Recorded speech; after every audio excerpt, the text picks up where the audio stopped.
કેશોદ શહેરમાં શહીદ દિવસ નિમિત્તે મહારક્તદાન કેમ્પનું આયોજન કરવામાં આવ્યું છે। કેશોદના આંબાવાડી વિસ્તારમાં આવેલા લોહાણા સુંદરવાડી ખાતે મહારક્તદાન કેમ્પનું આયોજન કરવામાં આવ્યું છે।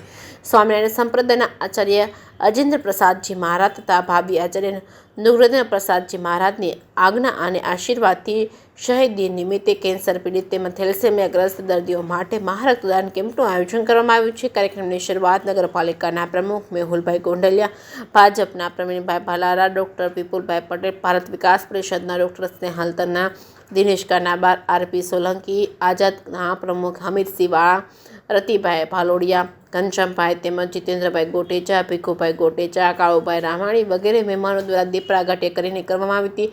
સરદાર પટેલ વોલેન્ટરી બ્લડ બેંકના સંજય કુંભાણી અને તેમની ટીમના સહયોગથી યોજાયેલ મહારક્તદાન કેમ્પમાં 43 બોટલ રક્ત મેળવવામાં આવ્યું હતું।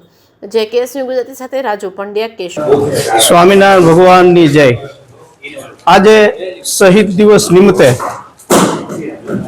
આચાર્ય શ્રી અજેન્દ્ર પ્રસાદજી મહારાજ તેમજ ભાવિ આચાર્ય નુગેન્દ્ર પ્રસાદજી મહારાજના આશીર્વાદથી આ મહારક્તદાન કેમ્પનું આયોજન કરવામાં આવેલ છે અને લાખો હરિભક્તોએ આમાં પોતાનું યોગદાન બ્લડ આપીને કરેલ છે, જે સમાજના એક સારા કાર્ય માટે વપરાય એટલા માટે હરિભક્તોને પ્રેરણા આપી અને ખૂબ હરિભક્તો જોડાય અને આમાં મોટા પાયે આ મહારક્તદાનના આયોજનો થયેલા છે।